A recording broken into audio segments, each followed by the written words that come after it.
Pilot Boys in the building. Welcome to the Pilot Boys podcast, where you'll get the real on all things sports, music, and pop culture. I'm Mecca Don here with my co-host V. Mamba mentality for life. Today is June 18th, 2020. Thank you guys for tuning in. I know you could be anywhere in the world, but you're here with us. We are still quarantined and social distancing due to the pandemic, but we're doing everything that we can to bring you a show at all costs. And on today's show, we have a very special guest. You may know him as the lead writer for Sports Illustrated's Monday Morning Quarterback. His name is Albert Breer.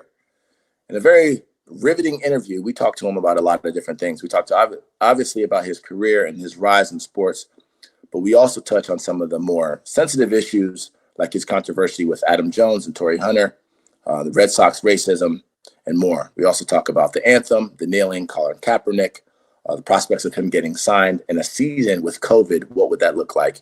He also tells us some behind-the-scenes stories that he hasn't told many other people.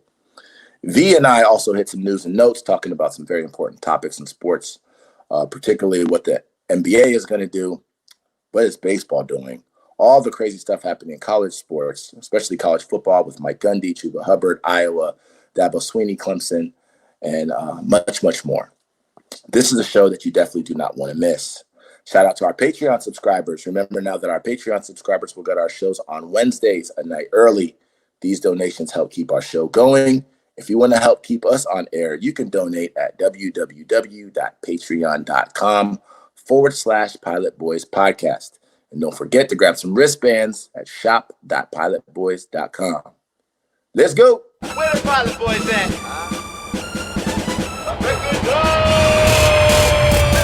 Pilot Boys, we get on up. We don't fly, boys, we get up. So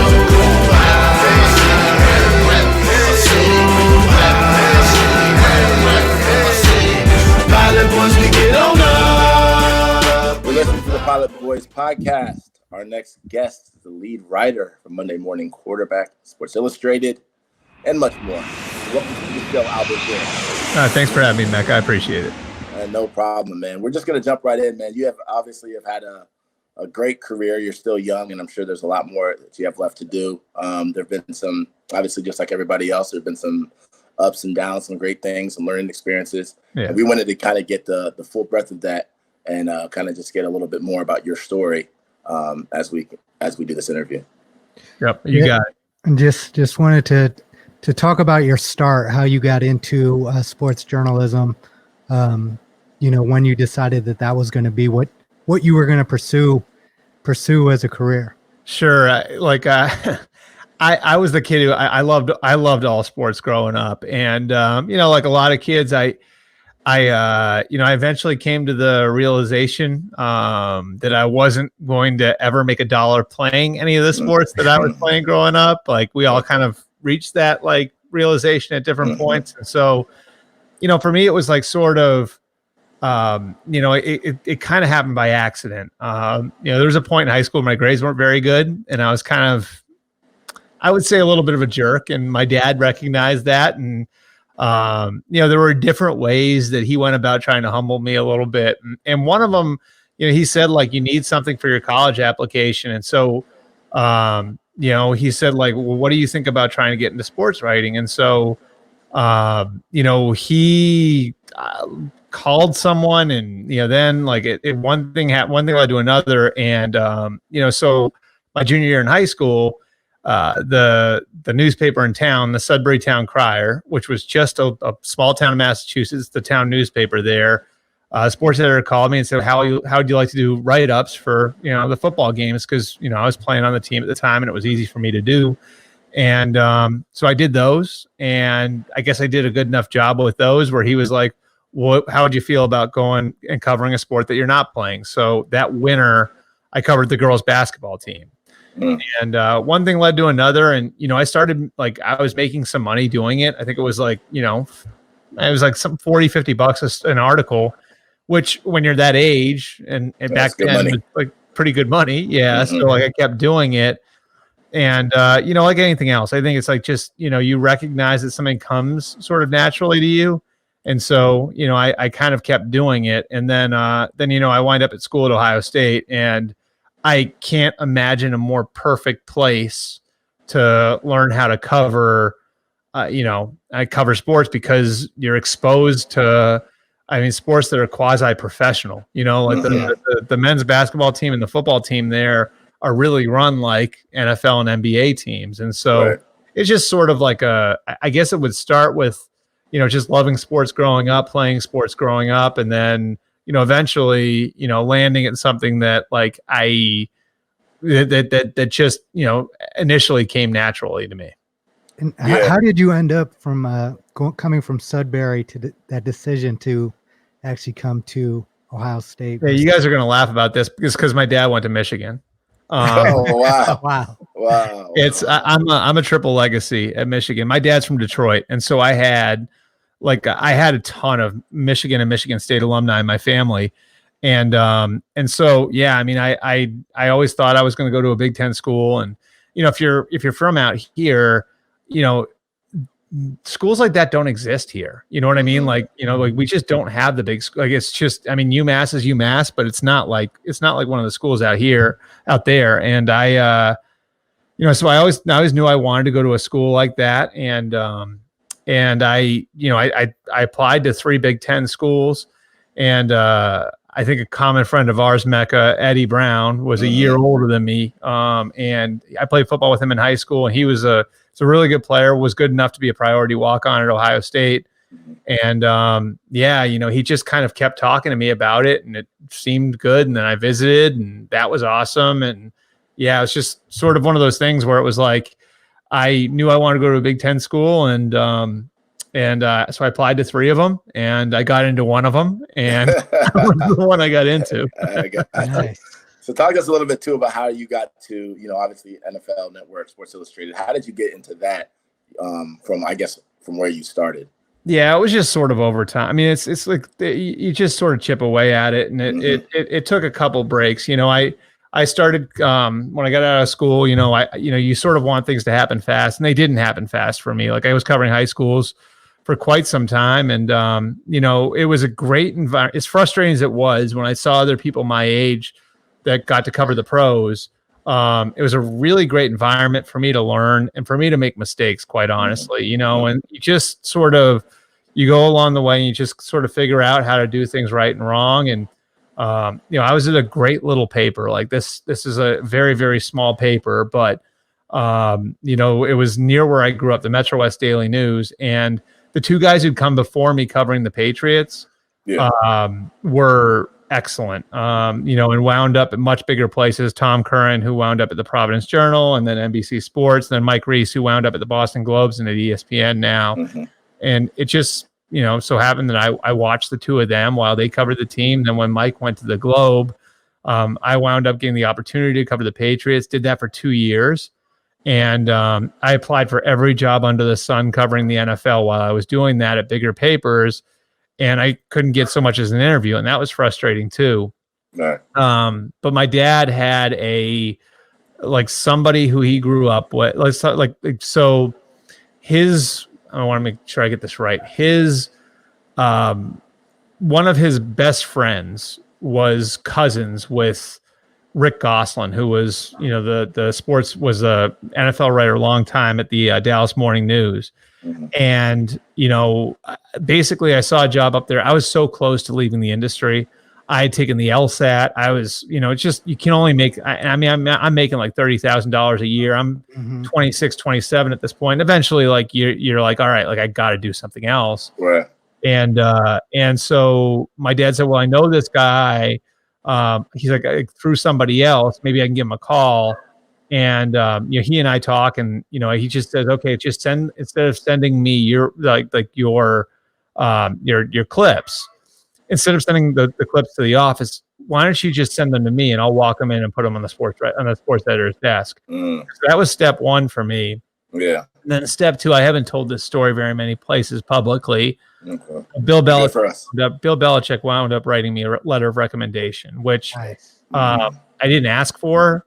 But I talked to, a couple of people around him about what I was doing and how I was applying for this job. And so I got a call from the sports editor one day, and, he said, you won't believe what I got. And I'm like, what? And he's like, it's a letter of recommendation from Bill Belichick. Wow. And yeah, That's so a game like, changer right there. yeah, and I mean, like, and that's what I always appreciated about Bill was like I was a nobody kid at this small suburban paper, and I guess I'd done enough in 2 years, and he wrote the letter of recommendation, and then I think once you get to like the point where I'm covering the Cowboys at the Dallas Morning News. Once you get to that point, like now, like it's just sort of like a matter of competing against whoever you're up against, because once you get to like the point where you're like in a high profile paper covering a big beat like the Cowboys, I just feel like if you do a good enough job, you'll find your way. Yeah. Yeah. And that's an amazing story about Bill Belichick. And most people see him as kind of like this kind of mean guy, but I've had a couple friends have played with him, and it seems like once you see the personal side of him, he is a pretty good guy and is pretty supportive of many people behind him. I just tell you, I mean, I can remember an interaction I had with him, and this is when I came back and when I was the Sporting News after I'd left Dallas, and I was working on a big cover story on Bill, and it was like this Q&A that I did with him. And I remember somebody said to me like he's like William Carnegie, and William Carnegie, the whole thing was like, I had the whole thing thought out in my head, but I didn't think like he wouldn't like understand what I was saying. So he's like Carnegie, huh? He's like, what do you mean? And so I said, well, I heard Carnegie was like this guy who, like I've heard Carnegie was like this guy who was like really, really hard to work for, right? Like tough, like unbending, like very old school and difficult to work for. But then outside of work was like a great philanthropist, a great family man, very warm to his friends. And so I said, that's what I mean, Bill. And he didn't directly respond to that. Like he didn't directly answer the question. He just said, huh? It's like, well, being compared to Carnegie is pretty flattering. So I think that's like a big part of who he is, is that he's very good at compartmentalizing his life. Right. Talk to us a little bit too about Dallas, covering Dallas. There's just so much media around that team, and obviously they've had years of success and years of hopes and failed dreams. But talk to us about what that was like, kind of that period of time when you were down there. Yeah, it's a different world. It was for me, going from covering New England, which was like I guess the best way to describe it was like going from like journalism Siberia to journalism Cancun. You know what I mean? Like where you go from having to fight for every little piece to now all of a sudden everybody's in this environment where everything's in front of you. And for me, it was interesting because, I think people who'd work in an environment like New England, you would look at it and you would say, okay, like, well, I would love to have somebody swing the doors open and hand me access to everything. That's a double-edged sword, because you go from you have to fight for every scrap to now, like you're looking over your shoulder constantly because the next guy's getting something too. If you're competitive, it's like you go from everybody's kind of scrapping for whatever they can get to now it's like everybody's like, a lot of people are getting a lot of different stuff and you've got to compete and try to beat all of them. And so it was great for me in that it was like two very different environments. And, you go from like a place where, Bill had that whole, it was like, and it's from Parcells, was the whole one voice thing. Like everything flows through me, one voice, to, Dallas, where it was almost like, I think 6 or 7 different players had their own radio shows and the owners available in the locker room after games. And it was just, it was definitely like a culture shock going from one to the other. But it was awesome for me because I got to see two very, very different ways of doing things. So I think now when I cover the league, it's like, I'm not really caught off guard by anything I see because I saw two very different ways of doing things. Right. And so you transitioned from Dallas to SI, is that correct? No, I went from Dallas. So I went from Dallas to, this was like the transitional phase of my career. Dallas to the Sporting News, News to the Boston Globe, where I was, the NFL writer, the national NFL writer there. And then in 2010, I went from the Globe to NFL Network. And I was at the NFL Network for 5.5 years. And I've been at SI since, which is a little over 4 years now. Wow. Right. So let's transition a little bit too. So we, your name has been in the news recently, not necessarily maybe for reasons that you might hope so, but recently the Red Sox came out and essentially acknowledged racist incidents have happened in their stadium. Torrey Hunter had spoken on it, I think years back, maybe in 2017. Adam Jones initially had spoken on it, and your response to it was, look, I've been to 200 games basically in Boston, and I've never seen that. And obviously you caught backlash from that. And now that's come back up again, people have brought your name back up. And so I have a couple questions about it. One, and I'm just going to be honest, when I first heard it, I had a very visceral reaction to it, right? Because I've, being Black and understanding racism and how racism works and being through a ton of those same incidents in many different cities myself, I was like, I don't want to have the onus of proof to have to be on me. Right. That's just not even a fair kind of analysis. And so I know that you've talked to a lot of people since this, including my friend Eddie and other people, and you've gotten some probably renewed perspective. I'm curious to know kind of what that renewed perspective is, what some of those conversations look like, and what your perspective is on it today. Well, if you guys are okay with it, I'll go back to the start, like how this sort of all began. I mean, I'm very proud of where I grew up. I think where I grew up gave me really great perspective. And I think like Eddie would back me up on that.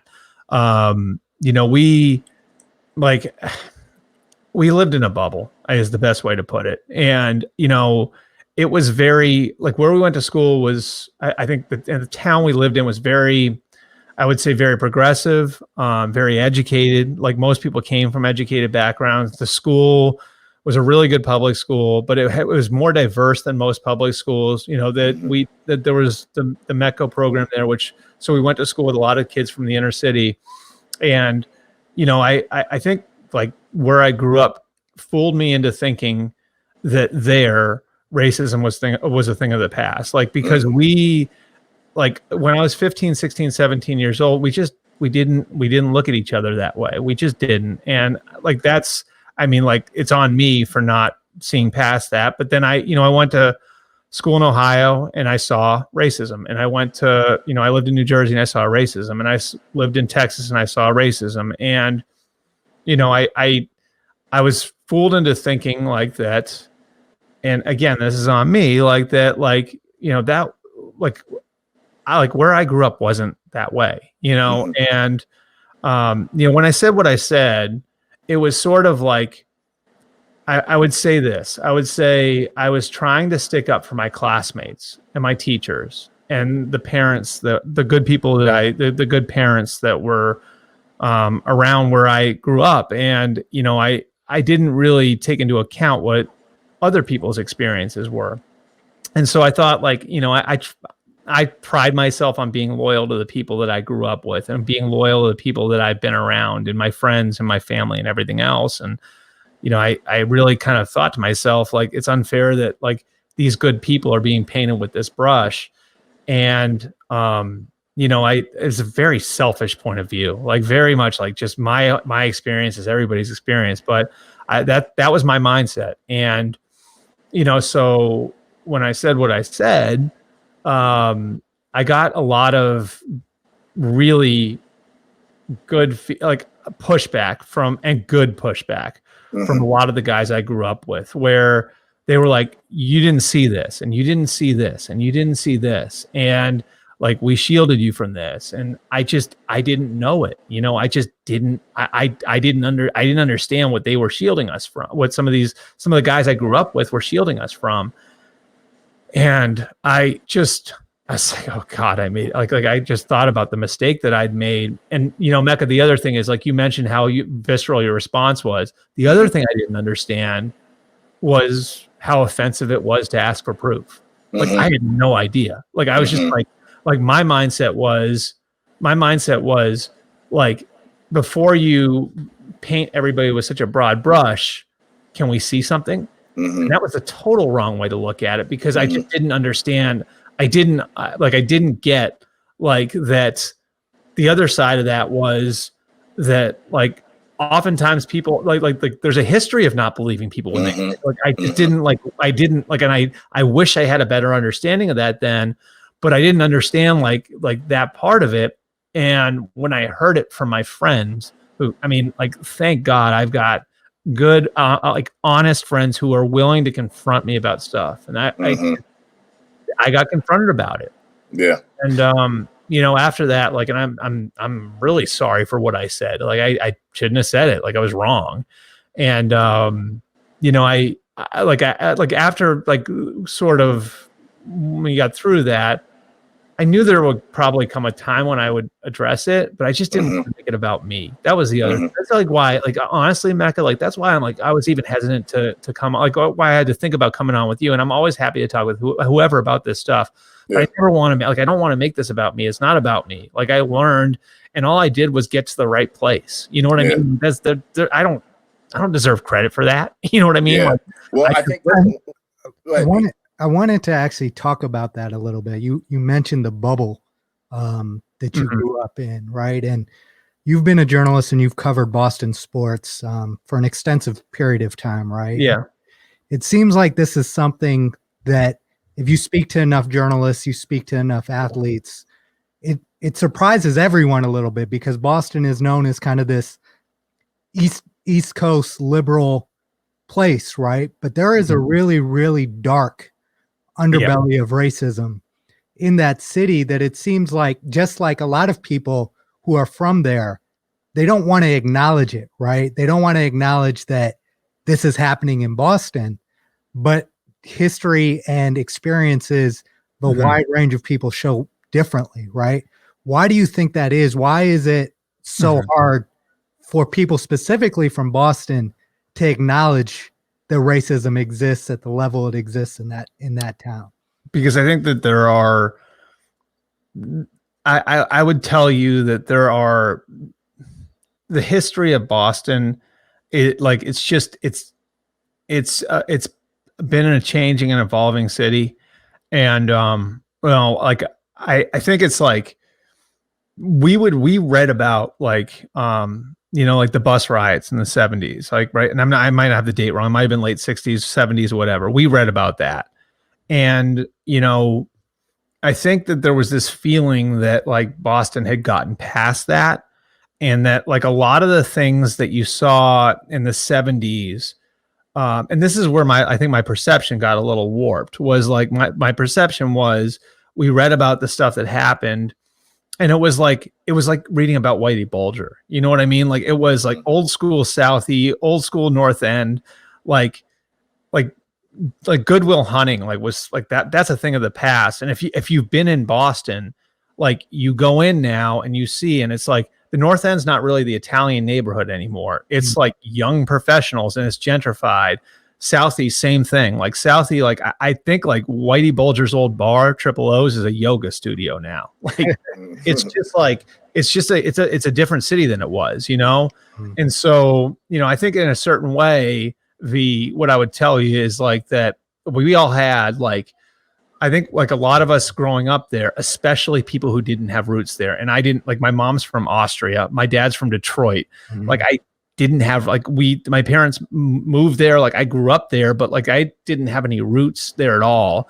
Like, and like, a lot of, like, people I grew up with were the same. Like, it was just sort of seen as like, oh, that's old Boston, and, even when I got to college, it's like, well, why don't you have that accent? It's like, well, nobody I grew up with has that accent, and it was just, like, sort of seen that way. It's like, yeah, that's what Boston used to be like, but it's not like that anymore. And I think that was why, that's why it's become, why it has become such a sensitive thing, is because I think there are a lot of people who grew up in Boston, like I grew up in Boston, and we're in these little bubbles where it's affluent and it's educated and it's very liberal and left wing. And, you sort of think to yourself, well, wait a second, like, this is like there wasn't a single county in Massachusetts that voted for Donald Trump. That's true. Like, there wasn't a single county in Massachusetts so, you all have your perception of what Massachusetts is, and it can fool you into thinking that what it used to be doesn't exist anymore. Does that make sense? Yeah, it does. And one of the things that you said earlier about not making this about yourself, and I understand that, but I do think, though, that these conversations are important, particularly when, we have the type of platforms that we have. And obviously you have a very huge platform, right? And then also when things go, you can't necessarily control what goes public and what becomes a huge story, but this is one of those things. So I think it provides a great opportunity for us, right? People like us to kind of talk through it and educate the public, right, on, people who may think the same way that you thought at that time, and educate them on what we've learned and what we can do to kind of move forward, right? And that's the reason why we wanted to have you on the show. It's not to let's bash Albert Breer, right? That's not productive. It's how do we use these situations as potentially learning moments and teaching moments for people who are listening and the next generation. So I guess the last question I have on this is kind of that, which is, what is it specifically that you feel like you've learned or come to understand now that you feel like maybe you didn't understand before, and things that maybe you could do going forward to kind of champion or push forward some of those new ideas? I think it's one word, Mecca. It's empathy. It's like, and I explained this in one of my columns a couple of weeks ago. It's when I turned on the TV, this was probably 2-3 weeks ago, and there's a burning car on the TV, and my son's 5 years old. I got 3 kids. He's the oldest, and he sees it, and he's a 5-year-old boy, so he thinks fire is cool. So he like up at it and like what's that, Dad? What's that? Right.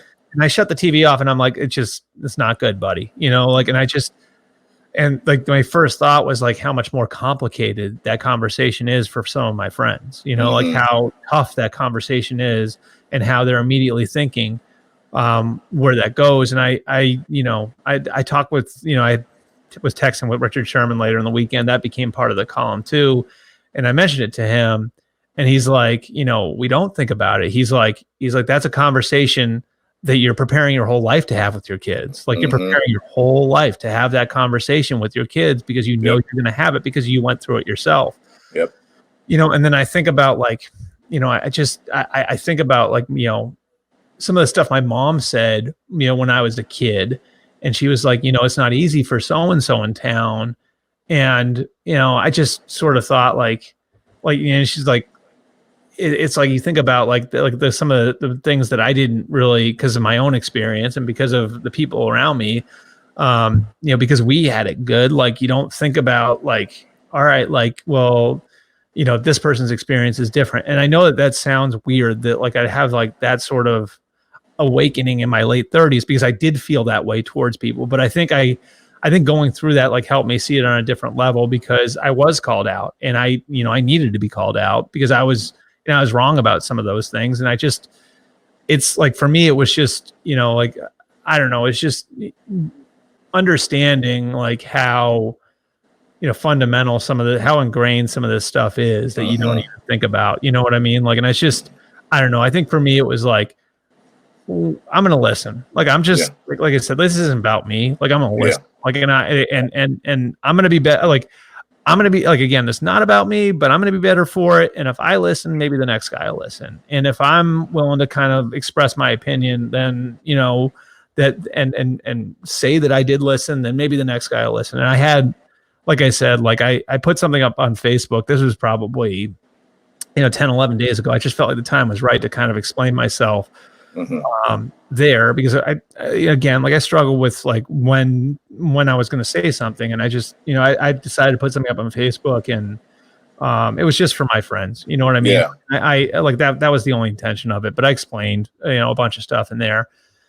And a good friend of mine who I'd worked with at SI, Robert Klemko, who's at the Washington Post now, said, you really should share this publicly. You should screenshot this and you should put it out there on Twitter and once and for all. And I was like, that's just making it about me too much. So he's like, well, at least put it somewhere in your column. And so I said, okay, I put it in my column, and I figured if it wasn't under a screaming headline, then, I'm putting it in there. So it's on the record, and my thoughts are there. Maybe 5 people read that and 5 people change because of that. And that's worth it, because that was his whole point, was people can learn from that, from you saying that. And so, as luck would have it, the Torrey Hunter revelation came out a few days later. So I had that to kind of show people where I didn't have to answer every single question, where I could just say, listen, this is my experience. And, this is sort of how I had to learn. And it wasn't that I didn't know how to listen. was that I had to learn to listen better. Like it wasn't that I wasn't willing to listen. It wasn't that I had the wrong thoughts. It was just I had to learn to listen better. And I feel like I did learn to listen better going through that. Yeah. And not to transition from one controversial subject to another, but I think it's very important that we talk about this, right? Because with the Monday Morning QB, you have one of the most powerful media platforms in the NFL, right? And one of the biggest stories of the last few years has obviously been surrounding Colin Kaepernick, and how the NFL has kind of handled his protest.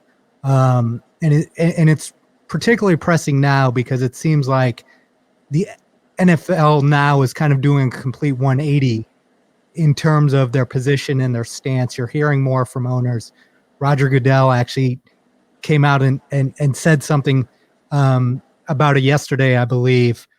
What do you think triggered the change? And then also, it seems like your position has shifted a bit on this. That's one part of it. And then the second part of it is I've been trying to get an understanding myself of where things got lost in translation between what Kaepernick was saying was the purpose of his protests to what it seemed like a lot of people digested and believed his protest to be about, which was disrespecting the flag, right? Which it never was about. But it seems like once that got put out into the atmosphere, that everyone kind of jumped on that and he kind of became a bad guy because they thought he was disrespecting the flag, which was never really his purpose or intent in the first place. And I feel like a lot of journalists dropped the ball in that situation in trying to provide the proper context. And that's kind of what led to a lot of the division in our country around this topic. Yeah, and I think that it happened in an election year probably had an effect too, and that and that Donald Trump running for president at the time was able to use it as a red meat like sort of topic for his base. I think that was probably a part of it. Look, I think that the way that whole thing happened, it was. You have Colin Kaepernick, the football player, over here. You had Colin Kaepernick, the activist, over here. And I think that, like, it was hard to back then. Like, I think there was just too much like trying to look at it in a straight line when it wasn't a straight line thing. And so, I think that it was so worthy of conversation and for people to talk about it. But like everything else, like you said, V, it was like all right, like so. Like, how do we draw a line in the sand and everybody's on one side or everybody's on the other? And, it sort of turned into, on one side, it was a protest against police brutality. And then on the other side, it was an offense to the flag. And it was just, I don't think that there was enough conversation back then. It just sort of got to, it turned into something else very quickly. And I think a big part of that was that it became, part of the discussion during the election cycle. And so there were a lot of different discussions to have within that, within the whole idea of the protest as it evolved over the course of that year. But it just seemed like there were too many people that weren't interested in having the conversation. And I'm glad we're having the conversation now. But it just turned into should he be kneeling or should he not be kneeling? And I don't think that was Colin's intent. Like, Colin's intent was to start a conversation on police brutality. Instead, it sort of got away from him where it just became about whether he should be kneeling or whether he shouldn't be kneeling. And that, I think that was sort of the problem, was that it became about something that it wasn't about to begin with. And how do you feel like the owners handled it at that time versus how they're handling it now? Well, I think I would tell you that I think that the owners are very aware of public perception, and I think it's much easier for them to say something in support of Colin Kaepernick now than it was back then. And so I think you will hear more owners speak out, and some already have. Like Steve Bisciotti, Jed York. Like there have been, and Jed maybe less so because he was the Niners owner. But we have heard some owners, speak out in this subject, and it's easier for them to speak out now. Their handling of it back then, I would just tell you that there were a lot of football people who didn't even feel like they were like I'm not like I don't even want to bring it to my owner because that's going to cause a problem for me, right? Like a GM or a coach or whatever. And so I think, it was 32 individual decisions, and to a varying degree, football, the anthem protest, like in some places, it was like, I can tell you, there were some teams where it just wasn't going to happen. Like the football people could go in and say, I want to sign this guy, and it wasn't going to happen. There were other places where you could have gone to the owner and made a case for it, but the football people just, for one reason or another, didn't do it. And so, like, I think it was different from team to team, and I don't think there was like a unified stance from all the owners on it. But when it came to the anthem protest, then that became a matter of business for them. Mm-hmm. And, then the concern was it's an election year, our ratings are down a little bit. And so that's where it's sort of like, to me, from a league standpoint, it sort of spiraled into being something that I don't think Colin or Eric Reed or Kenny Stills or any of the guys who were involved intended it to begin with.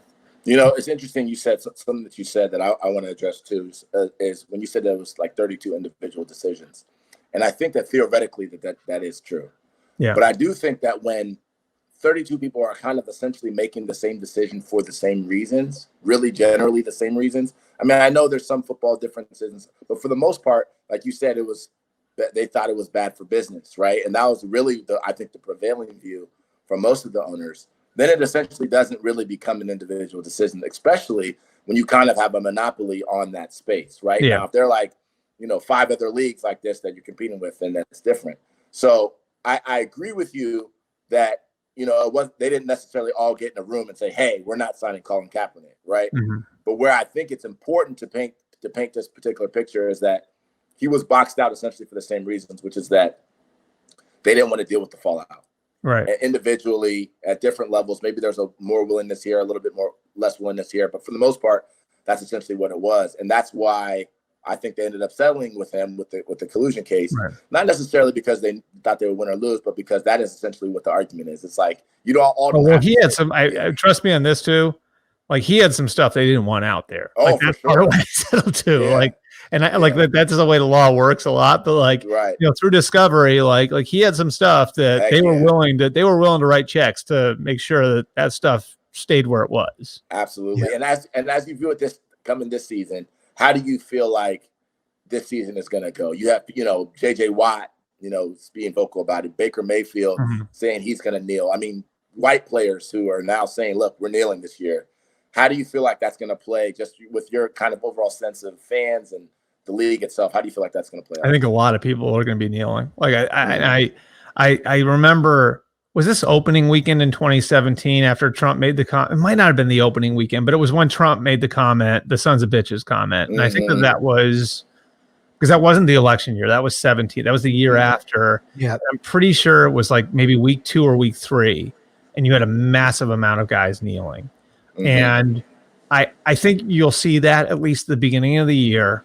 Mm-hmm. I think the fact that there won't be fans in the stands, at least in some places, might actually wind up in a weird way helping the league. If you know what I'm saying, like you won't have the optics of, boo, like if there are boos in a stadium, you're going to hear them. Mm-hmm. And so because like a lot of these, some of these stadiums are going to be empty, like you may not need to deal with that quite as much. Right.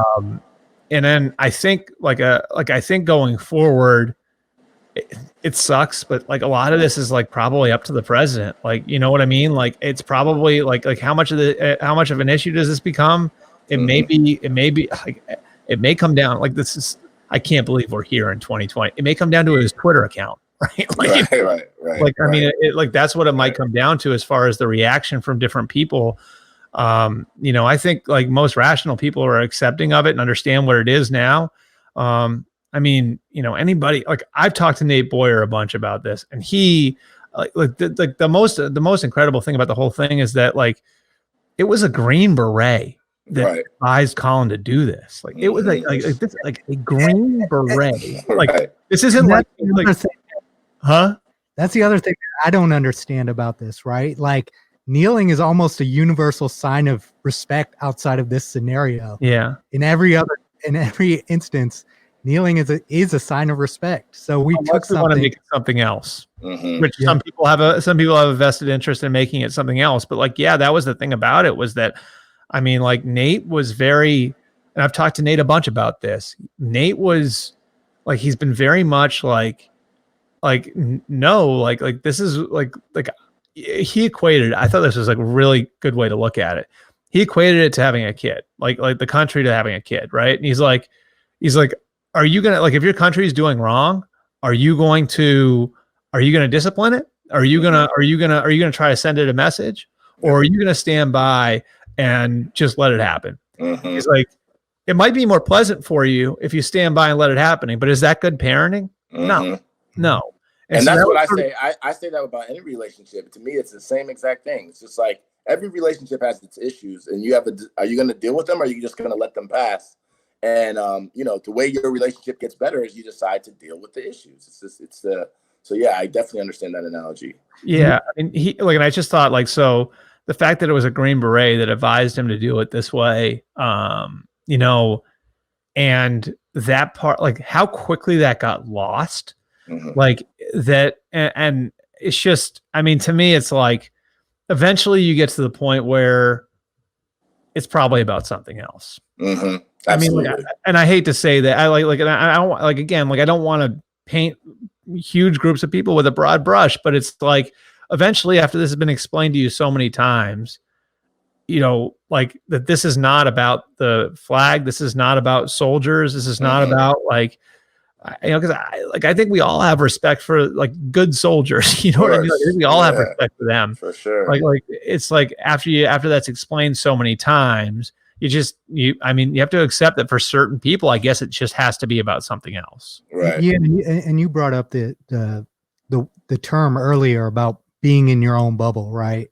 Yeah. And I thought that was particularly interesting with someone like Drew Brees, right? Who's in a community like New Orleans, to still kind of be disconnected, even at this point, having the teammates that he's had in the locker room makes you realize that we do live in multiple different Americas, where there are multiple different things that people see, multiple different things that people care about and make themselves aware of, right? And I think the flag is supposed to represent the United States of America. So as you said, if one person has an issue with the country, then it's an issue for all of us, right? And I think that sometimes we fail to see that and get caught up in our own bubble and the things that matter to us, our families, our friends.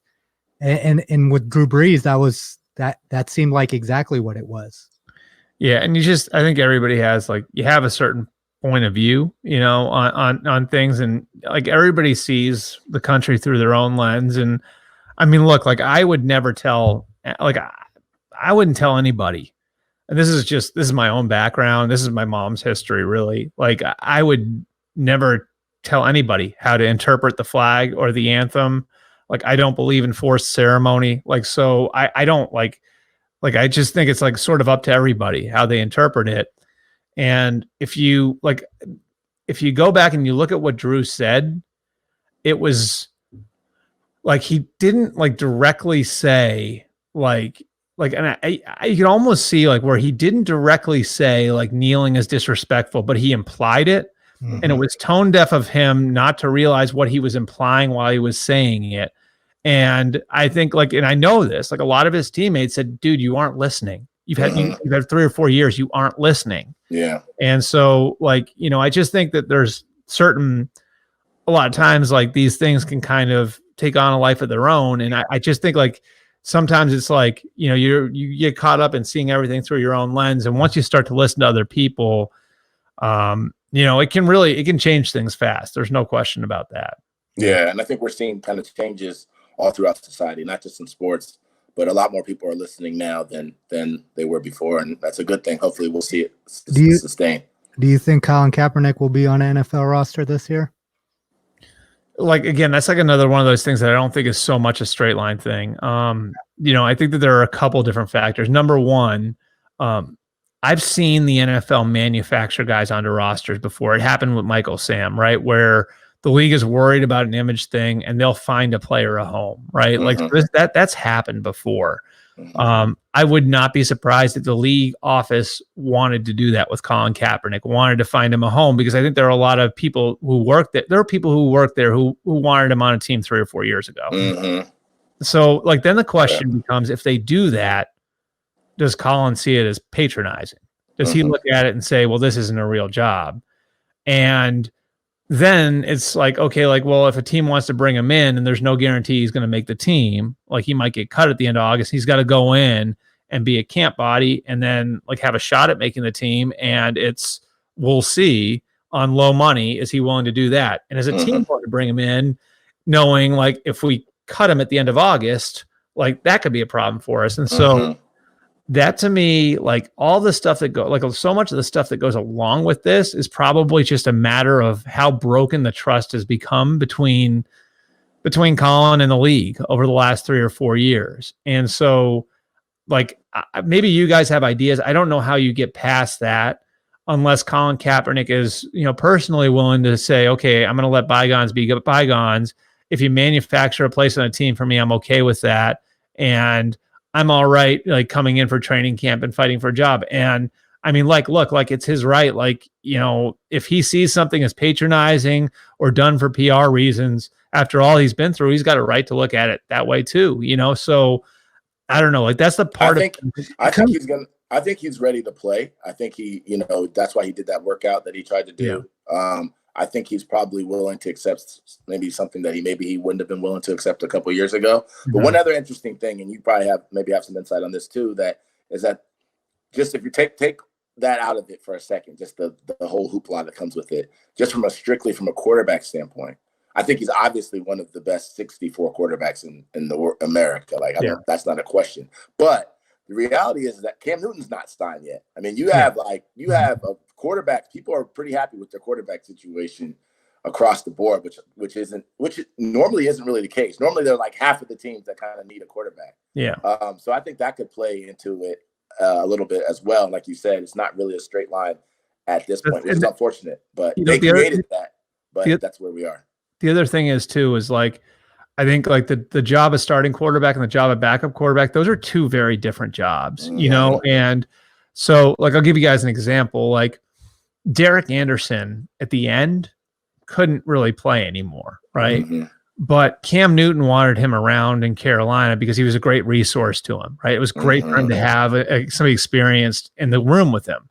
Right. And then like he wound up getting an extra year in Buffalo. And why did he get the extra year in Buffalo? Well, because Sean McDermott and Brandon Beane came from Carolina, saw how good Derek Anderson was for Cam Newton, and said he'd be good for Josh Allen. So they brought him there for a year.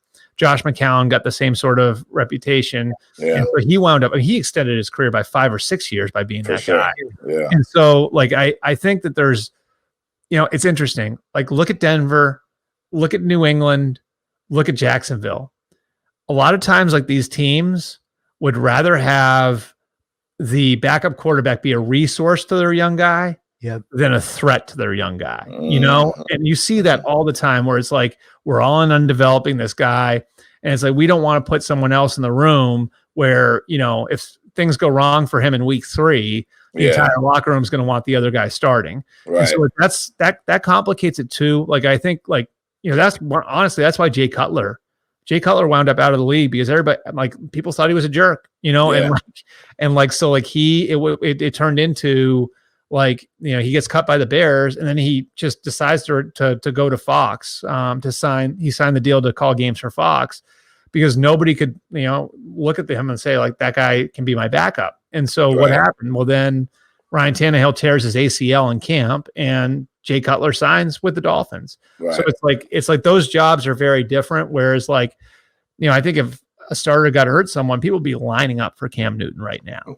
Yeah. It's harder sometimes for teams to see those same guys as backups because they haven't seen it before. I think there's obviously Colin needs to look at this rationally as well, right? Which is, I might have to take a backup job. Jameis Winston had to take $1 million to be the backup with the Saints. Like, the market isn't great, but the first step is just getting yourself back on a team, back in a locker room, back in a culture. And if so long as he's willing to understand that and embrace that and isn't going in with the expectation of, I was one of the best quarterbacks before I left, I deserve that same place again. I don't see why he wouldn't end up somewhere as a backup, at least, as so long as he's willing to take on. You know who that worked out great for was Teddy Bridgewater. Like Teddy Bridgewater got hurt, not his fault, gets hurt. Like, his career kind of went sideways. He said, okay, I'm going to go take 2 years and I'm going to go learn in New Orleans. And I'm not going to be the starter in New Orleans. Drew Brees is the starter in New Orleans. Well, Drew gets hurt. He plays really well for 5 or 6 games that he gets in.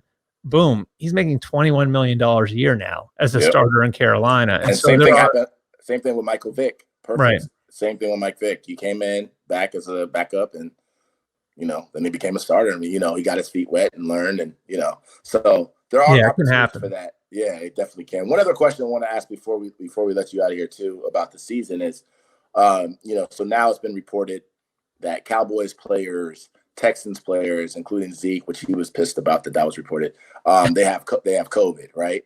And this is the middle of June, and one of the things that's obviously unique about football is, and you play football too, so you know this, and at any level, is that you get in a huddle with guys. You're close to guys, not just the guys on your team, but even in tackling. And it's not a game where you can socially distance, so to speak, like baseball, right? Yeah. So it presents a unique level of challenges.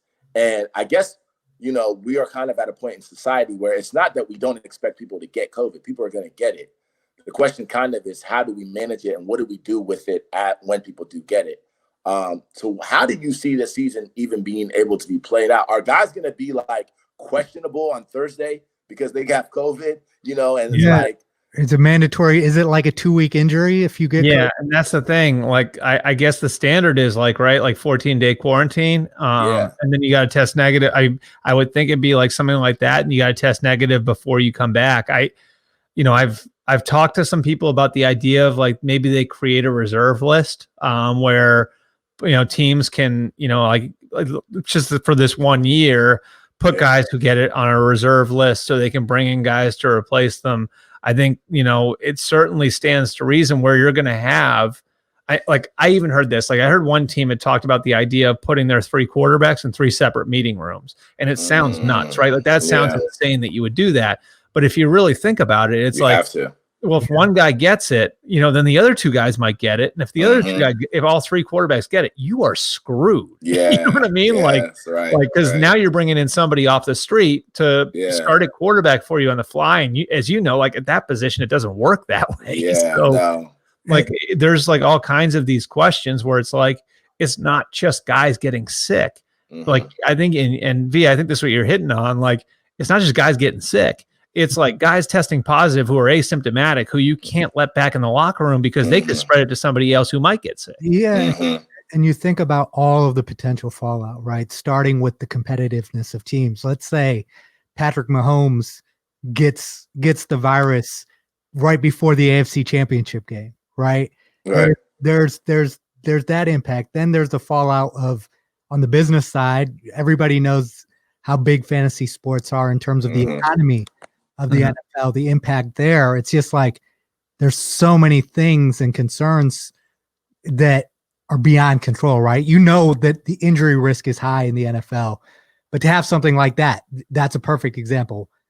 AFC Championship or Super Bowl, best player on the team is out not because he has a knee injury, but he tested positive for COVID, doesn't have any symptoms, is physically fine to play, but just has to.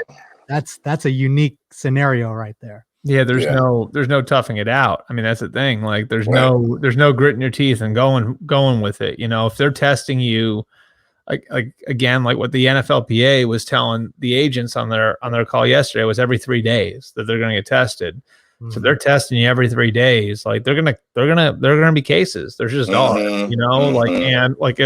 because those locker rooms are no different than the rest of America, especially if you're not going to have, the guys in a bubble. Like, I know that the NBA had planned to and the NHL had planned to. If you're not going to have guys in a bubble, like guys are going to go out and live their lives and you're going to have cases. And so I haven't heard like a plan that I think, wow, that works. You know what I mean? Like I haven't heard something that doesn't just sound off the wall and crazy yet.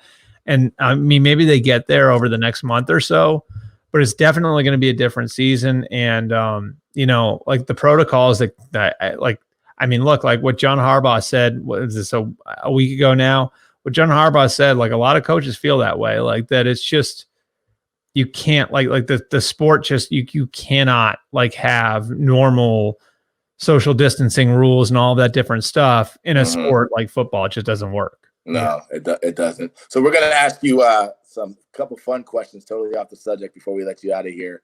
First of all, thank you for joining us. Also, this has been really good.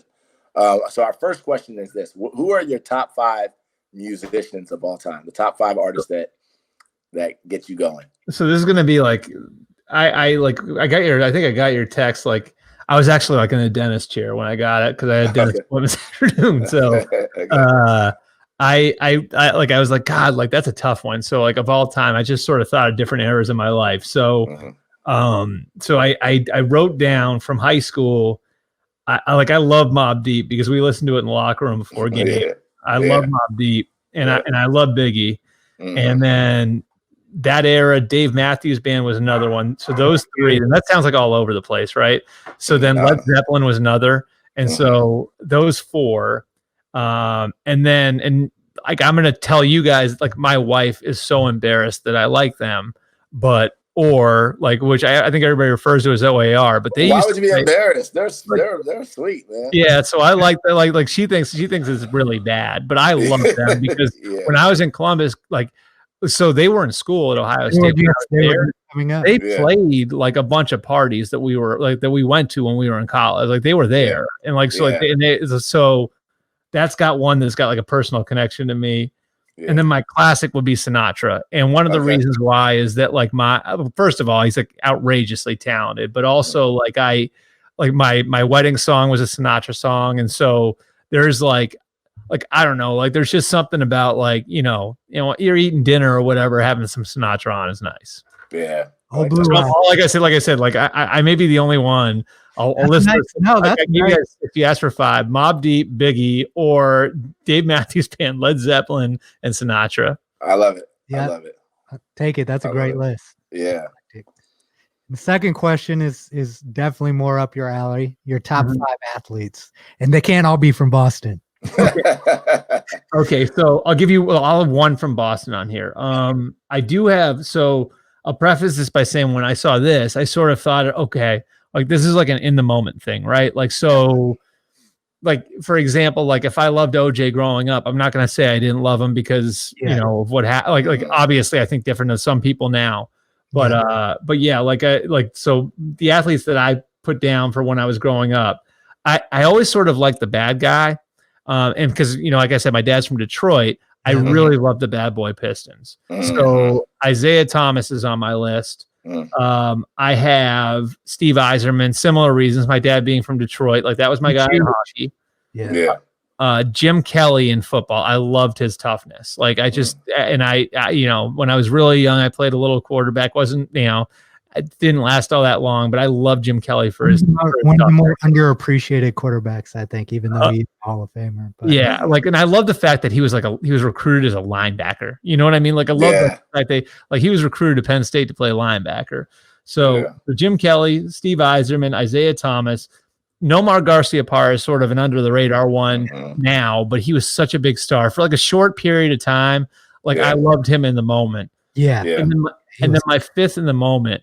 And I think are you guys might be, I just turned 40. You guys are around the same age as me? Yeah, we're a little bit younger. Yep. Okay. We must have been at Ohio State at the same time. Probably. Yeah, I graduated in 2002. Yeah. Yeah, me too. We graduated the same year. Okay. So you guys will appreciate this one because this is like one guy I don't think the kids have a real appreciation for, Mike Tyson. Like when I was a little kid, I remember my dad waking me up. We were over, so we were visiting my mom's family over in Europe.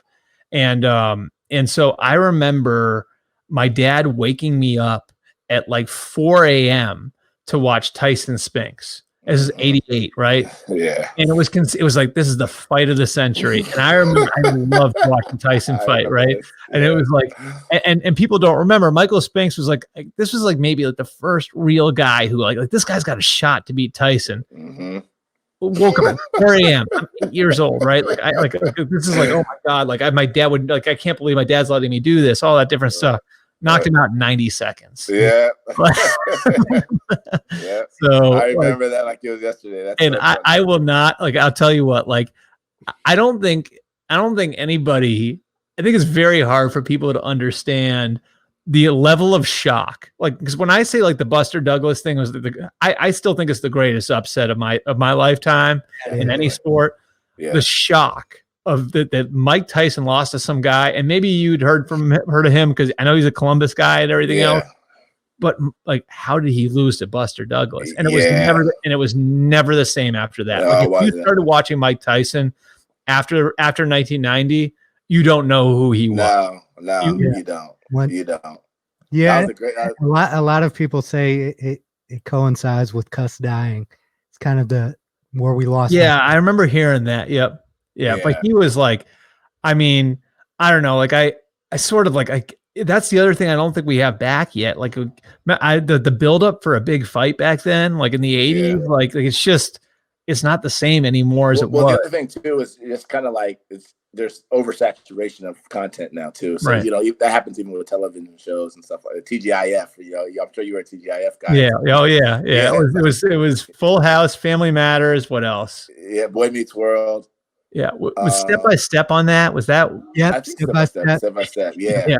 And that was Friday night. You couldn't stream it. You couldn't watch it all the episodes in one day. You know what I mean? It was different. It was a different time period back then. Had to watch it live. Like if you didn't, like I remember, like you get mad. Like my kids get mad. Like the internet goes out and it's like the world's coming to an end. Like I remember back in the day, like when you'd tape your shows. And you'd be so pissed at your brother if he changed the channel, like after he did the recording, and he'd be all set up, and then someone came in and changed the channel. Like, these kids are growing up in a totally different world. No question. But Albert, that's been great. This has been great, man. Thank you so much for joining us on the Pilot Boys podcast. This has been really good. Obviously, we're gonna keep watching you, supporting you. It was funny that we went to school, the same school, the same time, didn't know each other, didn't cross paths until today, really. But I'm sure we'll continue to cross paths. So keep doing what you're doing. All right. Thanks for having me, guys. I appreciate it. All right. Take care, man. Love the Pilot Boys podcast? Support us on Patreon. Supporters can pledge as little as $1, and we have some cool perks on there. Check out www.patreon.com/Pilot Boys podcast. Show us some love today. Listen to the Pilot Boys podcast, episode 33. Time to hit some news and notes. V. Let's get it. Let's start with the NBA, man. I'm just gonna ask you, man. Should NBA players play? We put up a poll on our podcast page and on Twitter, and it was split. More people said that they understood why the players are not playing, but some people obviously don't understand. What's your perspective on it? Well, I mean, I hear what the players are saying, and I understand it's a question that I ask myself, the people who are on the other side of this thing, right? Specifically with the NBA, with over 80% of the players being African-American, that thought process of if we play, it's going to distract from issues that are way bigger than what happens at the end of a basketball game. I think Lou Williams is the guy that I liked in terms of how he communicated it the best, which is there are bigger fish to fry essentially right now. In sports, what's going to happen was when sports comes back, everyone's going to get a 6-pack of beer, and it's going to be back to that societal norm we have of always seeking distractions to avoid dealing with real issues. So from that perspective, I can completely understand it. But I also think that it's kind of short-sighted to look at it that way, specifically from an NBA player's perspective, right? It's like, this is an opportunity to use your platform to focus on the issues, right? There are ways that the players can work together to make sure that the issues are at the forefront and the games are secondary, even in how they conduct their interviews and what they want to be asked about, what questions they want to answer. The NBA is a huge platform. It's a global platform that can generate a lot of attention toward issues. And I do think part of the reason, some players want to shirk this part of it, but part of the reason that you are paid millions and millions of dollars is that to use your platform to help other people. And I think those that feel that obligation, I think, should understand that playing probably has more benefit than not playing. Well, so I think that where I disagree with you is that I think that this analysis is somewhat of a personal analysis. And I think that reasonable people can disagree in terms of whether or not what's more valuable in their lives in terms of where their time is being allocated toward, between, kind of fighting the way that they're fighting now and going back and fighting through the NBA platform. And, people could say, look, we did that before. I wore I Can't Breathe shirts. We did things and nothing really changed. So that even though there might be more quote unquote visibility because, Kaepernick knelt and this thing still didn't change. And that was the number one story every day. It's like they might be able to say, look, there are other ways that I think that we can affect change, like what we're doing now, like protesting, like, giving to different causes and being active in the street. Somebody mentioned the other day, which I thought was interesting. They said Pat Tillman left to go fight for what he believed in.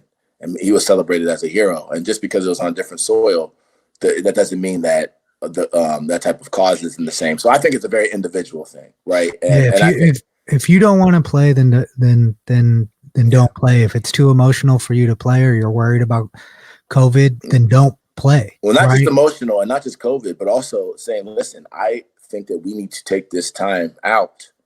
And like you said earlier, the kind of part about Lou Williams, and not have these distractions and focus on the issues at hand, not welcome these distractions and have the stories that start dominating the news cycle be, NBA players are back, because that's what's going to happen. Yeah, you can use your platform and, they'll do a moment of silence before every game and all that stuff. But at the end of the day, it's going to be like LeBron and Kawhi are going to meet in the finals. And so I think it highlights what the reason that change is so difficult in America is from a very small scale, which is that it's hard to get everyone to kind of agree with the same line of thinking. Mm-hmm. And it's hard to know what the line of thinking is. I think all the players want change to happen. I think generally in America, most people want to see some change happen, but it's difficult for any of us to know what we need to do and how to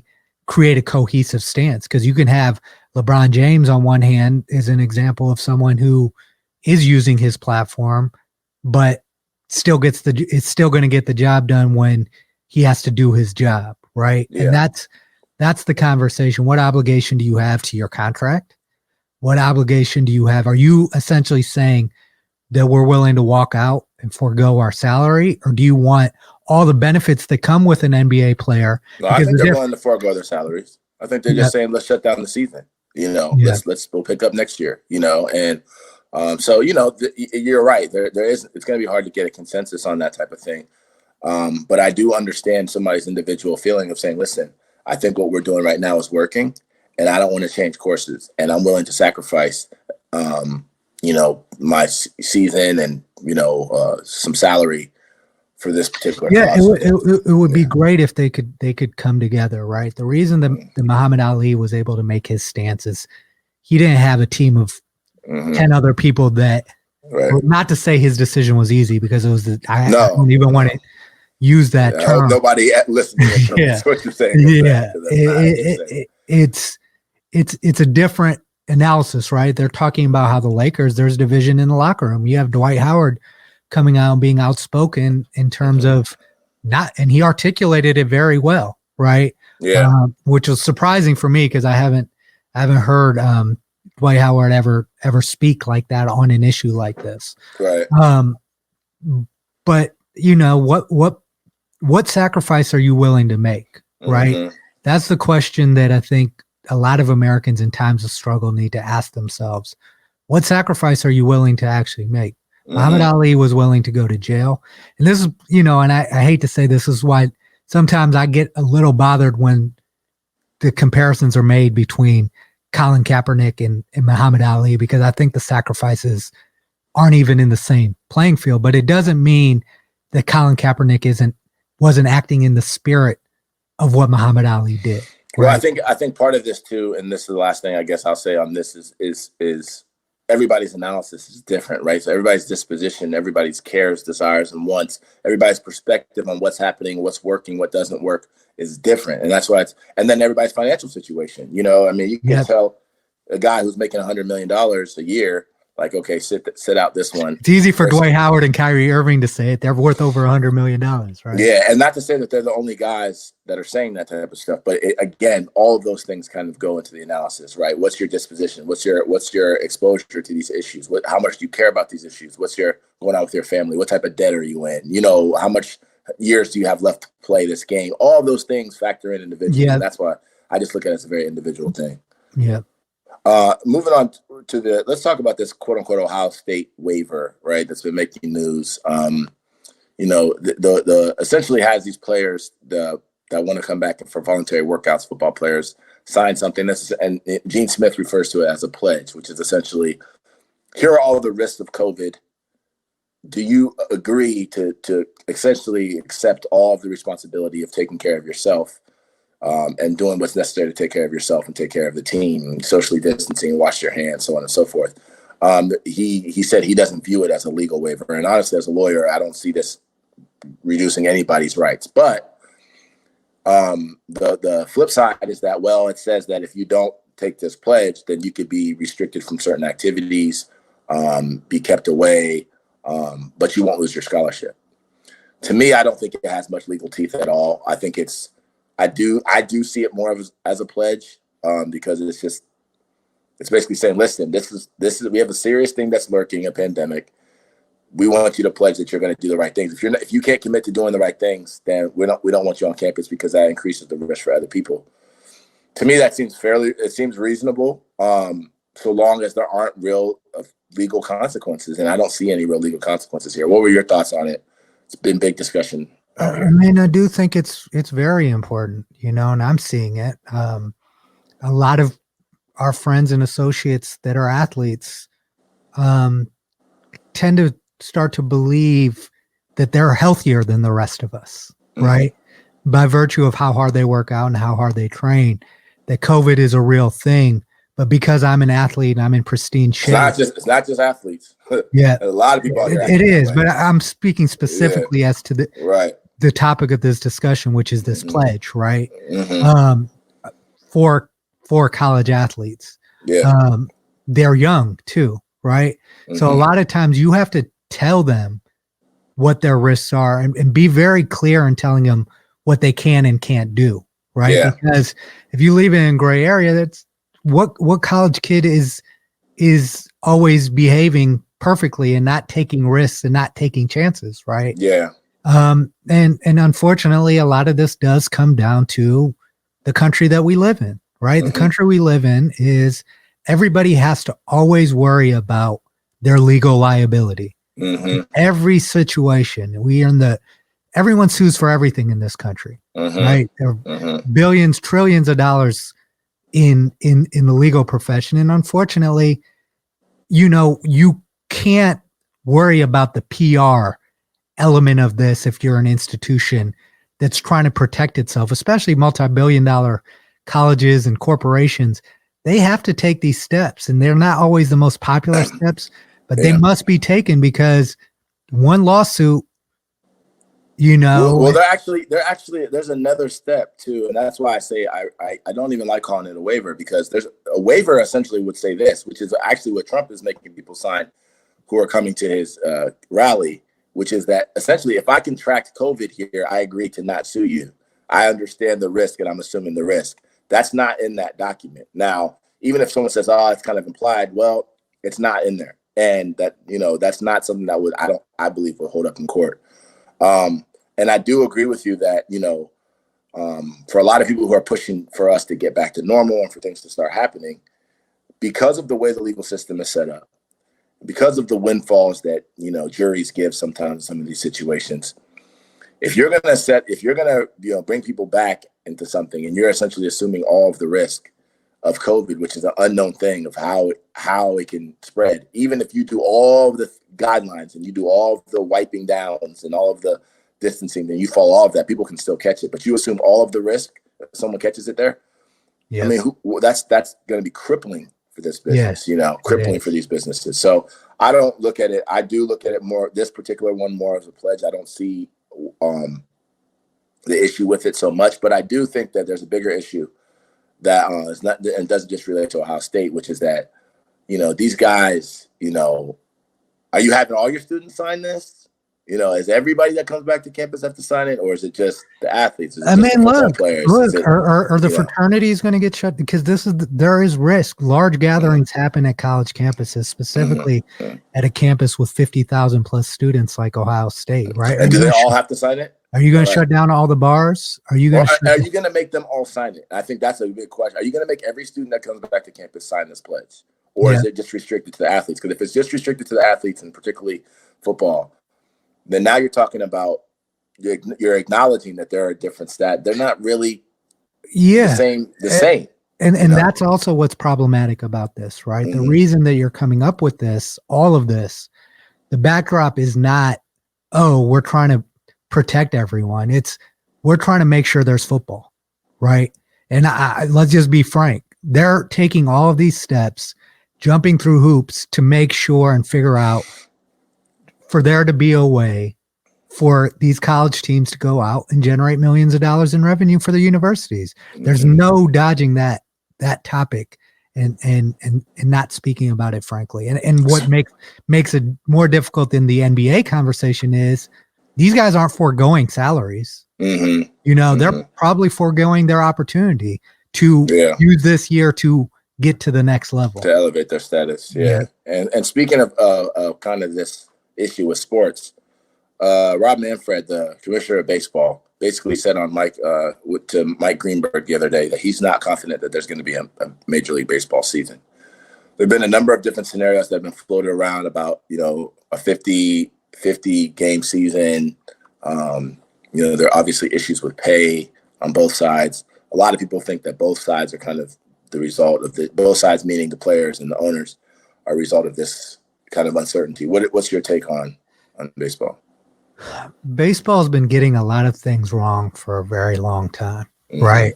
So to give them the benefit of the doubt, I mean, I think that if it's not safe enough to play, then the commissioner taking this stance is an important and powerful one, right? Mm-hmm. But if it's because of some sort of ineptitude or inability to come up with a solution, which would seem would be easier in a sport like baseball than it is for the NBA. I think the Premier League is coming back, soccer is coming back. For you to come out and say that there's doubt and it's unlikely to happen, considering the landscape of everything else, maybe they come out, baseball comes out being the smart ones here that didn't have a season and were willing to sacrifice a year for the long-term gain. And we see all these other leagues just be flooded with cases and terrible things happening. But it's like your job as the commissioner of baseball is to try to make sure that your sport continues, right? Listen, baseball of all the sports is a sport. If the sports are going to come back, baseball of all the sports is a sports that can easily be done. Minimal amount of contact. Guys are already socially distanced in the outfield. You're going to have guys socially distanced in the dugout. It's not a big deal. They don't have to huddle. They don't have to give high fives at the end of the game. There'll be maybe a collision here or there, a guy sliding into second base. But for the most part, guys are not going to be close to each other. And it literally seems like the perfect kind of scenario. Obviously, there are traveling issues and there's trainers and there's all that type of stuff. So you do have to figure things out. But it seems like the perfect kind of sport to where you can figure this thing out. And if other people are figuring it out, then you need to figure it out. And at the end of the day, that's how I feel about it. I feel like, quit being idiots and just figure this shit out and get back to playing. Because at the end of the day, that's what it seems like. They just haven't come up with a good plan. Right? Yeah, and I think you've said this before, not necessarily on today's show, but just like about the kind of tone deafness or inability to kind of read the room sometimes, and people becoming self-absorbed. And then also one thing you said was that baseball, baseball's in trouble in terms of its brand. And this is just not something this is something that just makes it even worse. If they don't figure this out, baseball is in really big trouble. Yeah. Let's move to the NFL. We obviously talked to Albert about some of these issues. The Cowboys, Zeke was announced as one of the guys that's tested positive for coronavirus, and a few Cowboys and a few Texans, and I'm sure this won't be the end of it. And it's not surprising to me that this is happening because many people in different segments of society are catching it. But what's particularly unique about football, especially as we approach, like you said, we're in the middle of June right now, and as we approach this training camp, which typically is like 4 to 5 weeks from now, how are you going to have it? I don't even understand how you're going to have a season here unless you're willing to say COVID or no COVID, we're still practicing. You're still practicing your playing. The only way you're sitting out with COVID is if you're sick. But you can't really do that because of the level of contagiousness that we believe COVID has. So that means that you got to kind of quarantine guys for 10 or 14 days if they catch corona. And what if you go to training camp and 30 of guys on your team catch corona? I mean, not to mention what happens when you start playing against other teams and all the other risks that come with that, traveling and trainers and, tackling other players. And it's just a game that people are very close to each other.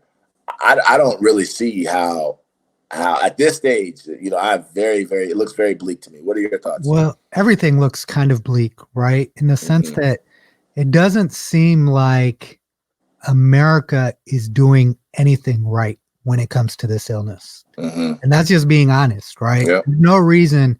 We have the healthcare system we have the researchers that we have the infrastructure and stability in government that we have overall, right? And how it's structured. Not saying there aren't unstable parts of it, but the fact that we have the most cases, right? Yeah. In the entire world doesn't add up to me. It shouldn't be the case. There was a time I feel like we would look at that and take more pride in trying to make sure that that's not happening. And I think the players getting corona is a direct result of how we've reopened, right? We reopened without the biggest concern about this illness, honestly, wasn't even the fatality rate. People get lost in that. It was the hospitalizations, our hospital capacity not being able to handle it. And how quickly it can spread. So there's also this risk that, yes, we hear, the more and more we hear about football players who are in great shape getting this illness, the concern that I have is the more we hear about them, and thankfully we haven't heard about anything bad happening to a specific player yet. But what happens if a big time player dies as a result of getting corona too, right? These are all things that we as a country need to understand, and we all want football back, right? Yeah. But let's just be honest and have the honest conversation. You've brought this up several times. Football is not the easiest sport to be playing when a virus this contagious is going around. It's the worst possible sport. And you don't know. Every doctor we've said, we don't know which person is going to get it and face the potential deadly consequences. So until or pass it to somebody else, which even if we say, look, all of them are healthy, right? Just them having it now reintroduces it to potentially many other segments of society, including their family and friends and people at the grocery store and whatever. And then it just seems like it's a never-ending thing. So I'm very skeptical. Albert said, he's more plugged in than we are in terms of those circles. He hasn't heard anything that sounds like, okay, yeah, that's going to work, right? You can't put masks on guys, right? They need to be able to breathe on the field. You can't socially distance. So none of the precautions that you're telling the rest of society to take are you actually able to do in football. Like baseball, you can. But in football, you absolutely cannot do that and not have this type of game and have the type of game that we're used to. So it doesn't seem like it makes sense. That's why even being prepared for a season is great. But I think a lot of people really do think that because colleges have started practicing again and because NFL teams are probably going to have training camps, that this issue is behind us, and it's not. It's not. Even 6 players, I think 6 players to the University of Houston football team tested positive. Yeah, and you can't So you're just gonna start quarantine people all through the season, like you said before. Like, okay, so we're like at the Super Bowl, and Patrick Mahomes gets the coronavirus 3 days before the Super Bowl. And let's talk about what this is going to do to two of the biggest economies in sports betting and fantasy sports. It completely flips those things upside down, right? And it's just the thing that I cannot understand. I understand, like, we got to open up our economy and stuff like that, and we've got to get back to what makes America work. But we do not have a reliable treatment, and we do not have a vaccine. So if we don't have a reliable treatment or a reliable vaccine with a highly contagious and deadly disease, I don't care what anyone's telling me personally. I'm staying socially distant. Until those things, I'll interact with people more, but I'm going to do it 6 feet apart. I'm not going to engage in social activities that I don't need to, because why take the risk when you know that if you get something, you have no options really, except for hope. And that's I think this is something that we're going to see play out. It's going to be honestly, it's going to be a shit show this year. This fall, we're talking about football, just from a football standpoint. It'll be a shit show in many other ways too, but from a football standpoint, it's going to be a complete shit show. Because the other thing too is there's not a necessarily uniform policy on how these things interact. For example, what the state policy is or local policy is in Texas may not be the same as it is in Columbus, which may not be the same as it is in East Lansing. You know what I mean? So, and you're traveling, and it's just going to be a shit show. Let me ask you this question. What do you think the fallout? Let's say everyone says, you know what, the risk isn't worth the reward. All the sports kind of say, we're not going to have a season this year. What do you think the fallout of that will be, or could It's a good question. I think we've gotten a little bit of insight onto what that is already, right? Because of NBA canceling, baseball not starting, the Olympics being canceled, right? We've seen some of that. Yeah. But football is a different beast.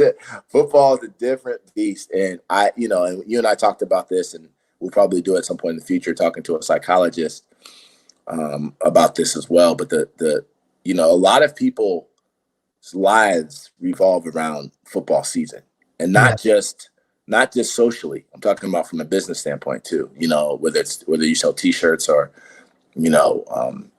any type of paraphernalia or anything like that. Even like gas stations and restaurants in the area that's their high season. Like there's a lot of even ancillary. The economy is very dependent on entertainment. Big time. So I think the fallout could be real, because what stimulus are you going to provide for that? Yeah.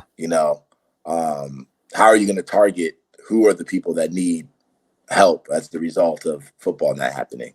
And then not to mention the actual real issue like depression, and it's the one thing that people look forward to in their lives, and not having that escape, regardless of the way we think that's the way it should be, that's the way it is.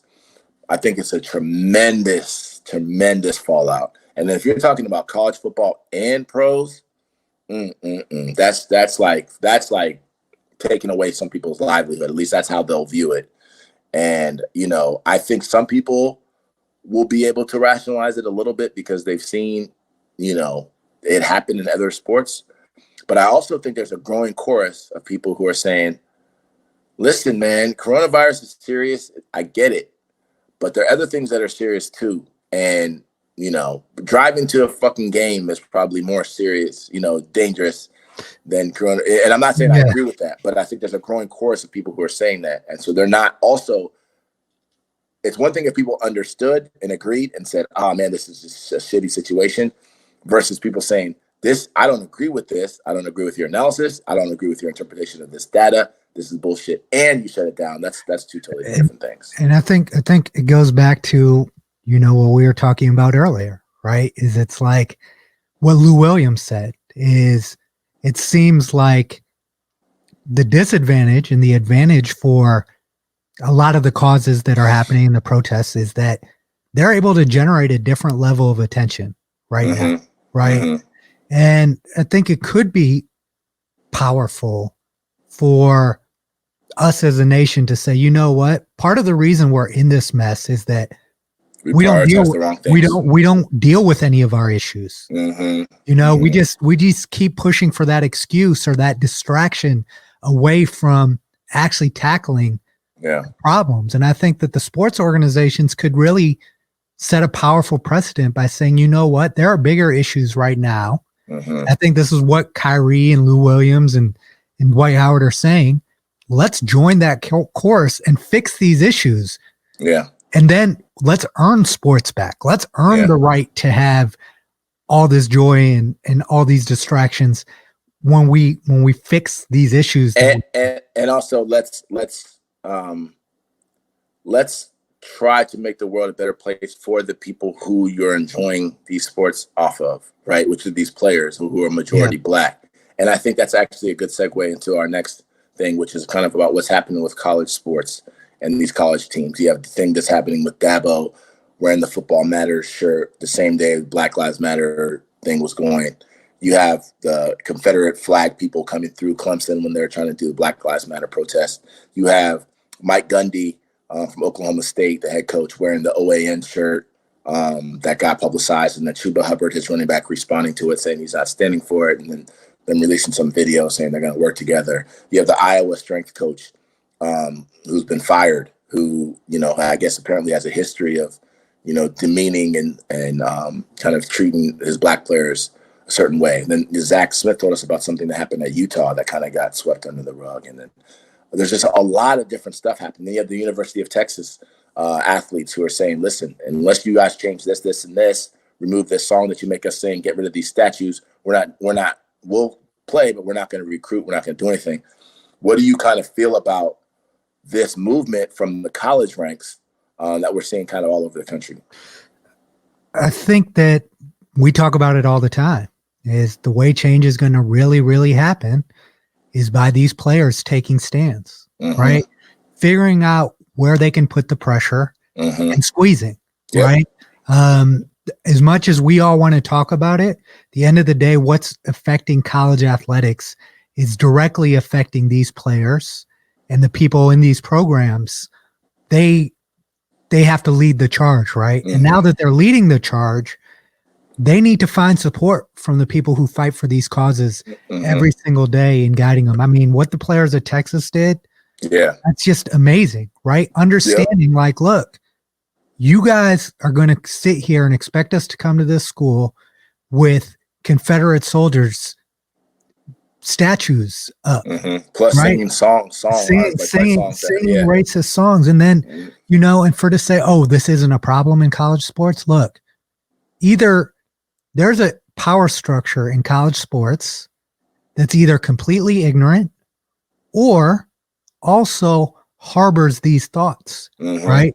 They want these, they don't care about these players beyond the fact that they can help them win some games and help them get bonuses. Because if you're Mike Gundy, you cannot wear an OAN t-shirt. You cannot hold those type of views if these are the players you're coaching. It doesn't vibe. And that's what we're starting to see here, is that there is a lot of ignorance, a lot of racism that just gets swept under the rug because these players want to play football. And these coaches want to keep the money train rolling and keep their careers going, but they don't care. And that's what's really sad. Well, the other thing too is that, and I feel like from a discipline standpoint, some questions, someone asked me, well, why don't you think that these assistant coaches and other people are being disciplined? It's because any type of discipline that you do, it brings unnecessary, we would call unnecessary attention to your program, or at least what they would call unnecessary attention. And then that could potentially have questions, people start questioning your culture, and then that people can start using that and recruiting against you. So instead, what they do is try to deal with certain things internally. And for some things you can deal with internally. Not every issue has to necessarily be dealt publicly. But there are some issues that you can't. And like you said, people talk about freedom of speech, with the OAN shirt and all that type of stuff. I said, look, you can do whatever you want to do, but you're not free from consequences. That's the thing that I think people always kind of forget about the freedom of speech thing. It's like, say what you want to say, but do what you want to do, but there are consequences for that. And what I hate about that Oklahoma State situation is that they made Chuba Hubbard kind of feel bad for what he did, which he did nothing wrong. No, right? he didn't. And it just goes to show you, it makes you question, okay, it's great Gundy came out and made that statement, but I don't believe Hell no. anything he's saying, No. right? Because for Chuba to feel that way, somebody, an adult, impressed that on his brain. Not only that, but someone else, I think Bomani Jones said this, and I agree, is that this wasn't just Chuba reacting to a Leanne shirt. Yeah. He's seen things and heard things and experienced things there. He's been there. You know what I mean? Like, that's not like if your coach does something that's totally out of character and you're like, oh my God, and it's the first time you've ever seen any hint of that, then you probably would handle it differently. But the reason why he had that visceral reaction is because he knows. He's seen things. And again, he handled it publicly because it was public. You wore that shirt in public as a public figure, and it was posted publicly for everybody to see. So now you've been put in a tough situation as a 19 or 20-year-old kid. And again, someone could say, oh, it's just a shirt, it's just a shirt. Okay, to you, maybe it is just a shirt. If Chuba hadn't done this, it wouldn't have been as big of a story. And that's why what he did needs to be applauded. Absolutely. He shouldn't be made to feel bad about that. And then, going back to what you were talking about with the Football Matters t-shirt, it's like, how can you actually do that at a time like this, right? It's unbelievable. To have that type of willful ignorance. Complete lack of awareness. I mean, obviously, the worst is that it was deliberately done to be spiteful. Yep. We can't ever assume that because we don't know. But at best, and like you just said, it was complete willful ignorance and just unawareness. Like, do you not see what's going on out in society everywhere in this country right now in the streets? Like, there are riots and protests happening every single day. In every city, people are showing up hung from trees again. Yep, exactly. And you wear a Football Matters t-shirt. So I think that what I like about this time period, obviously it's a very scary time period and it's dangerous. People are dying, and like you said, people are showing up being hanged across the country. People are getting killed. There's there are clashes happening. But what I do like about it is that it's forcing people to re-examine not just symbols, but structures, right? And, if your house is not clean, and a lot of our houses aren't clean, this is not us standing on a high horse, right? But when you hold certain positions of power, you have a totally different level of responsibility. If you're a coach or administrator or an AD or you're a CEO or whatever, your responsibility is different. And what happens when a player does something that brings dishonor to the school, right? Mm-hmm. They suspend all connection to them. There are real consequences. We saw recently the ban on Reggie Bush got lifted. Mm-hmm. But when coaches do it, what are the consequences going to be for Dabo Swinney and Mike Gundy beyond just coming out and having to apologize?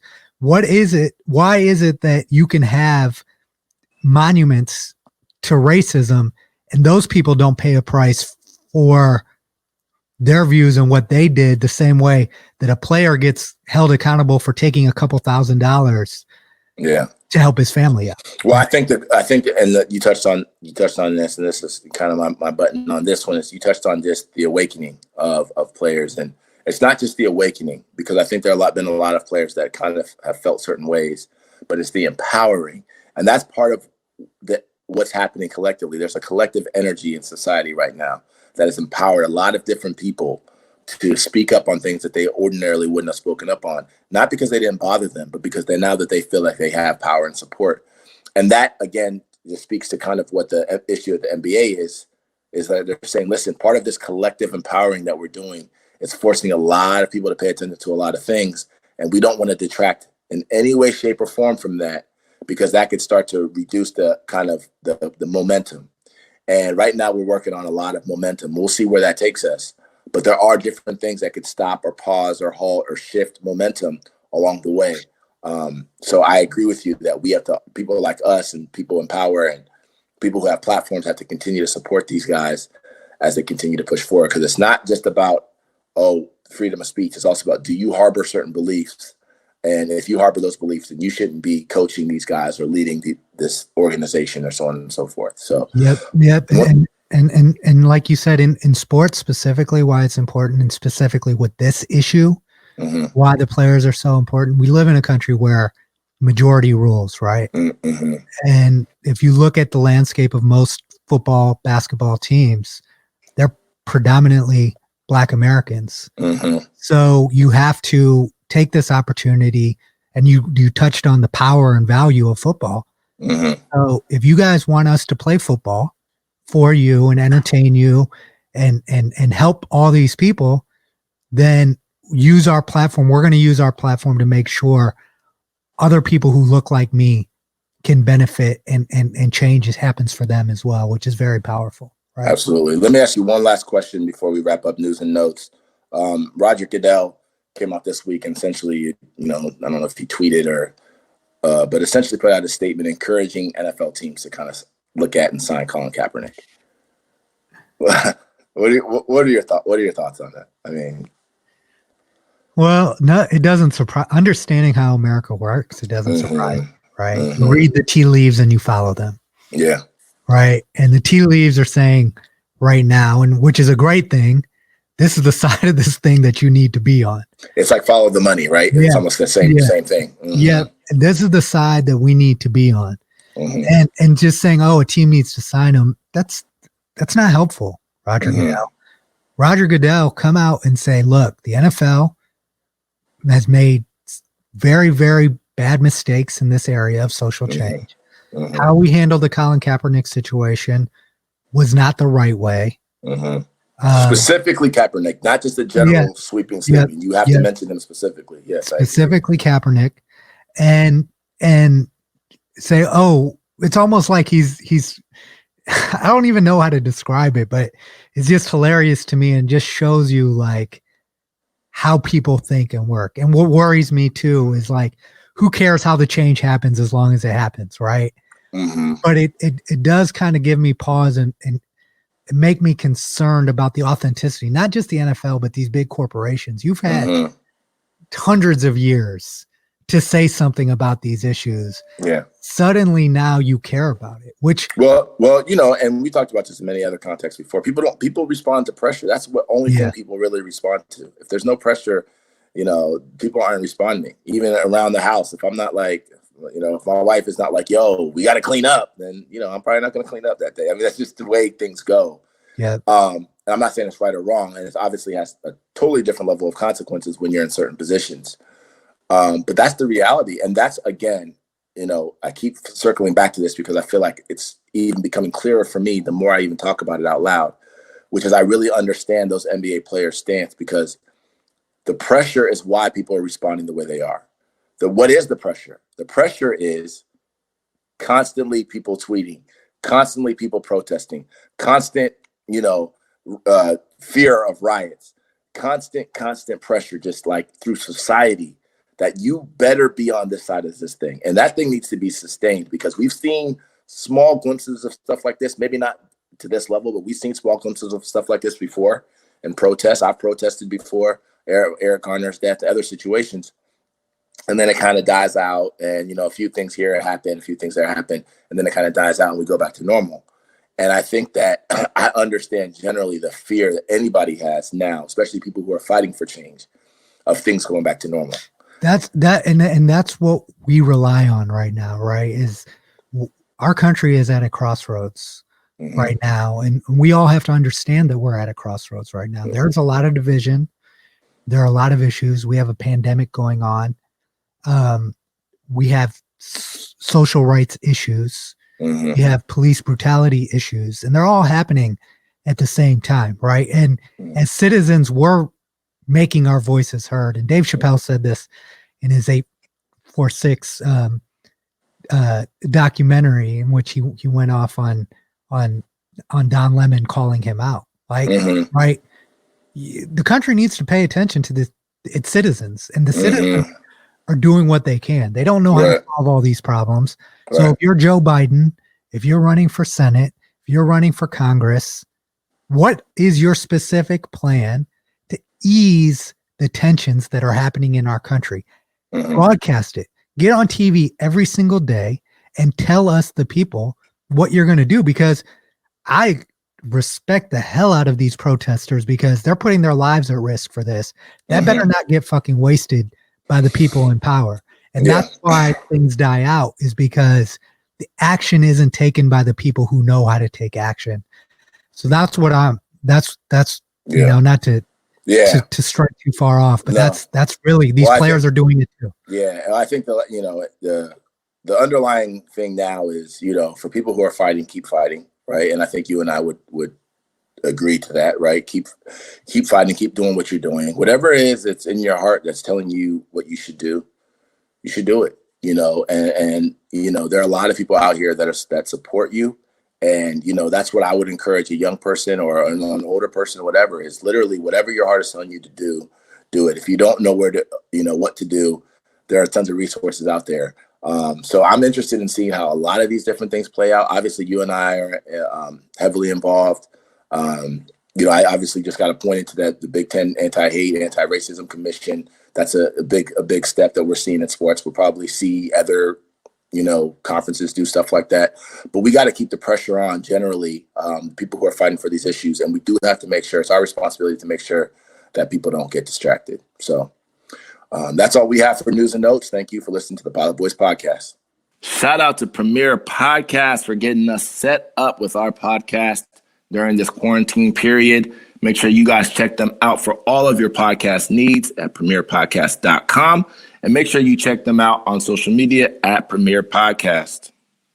That's all we have for today's show. Big thanks to our guest, Albert Breer. Thanks to everybody for listening. Don't forget, sharing is caring. Subscribe to the Pilot Boys podcast on Apple, Spotify, Patreon, and YouTube. And please follow us on social media at Pilot Boys Pod on Twitter and at Pilot Boys Podcast on Instagram and Facebook. And follow the host on Twitter. I am at Mechadon Music, and V is at The Swamp. And don't forget to grab some Pilot Boys wristbands at shop.pilotboys.com. Always remember, be you. You is fly. Pilot Boys out.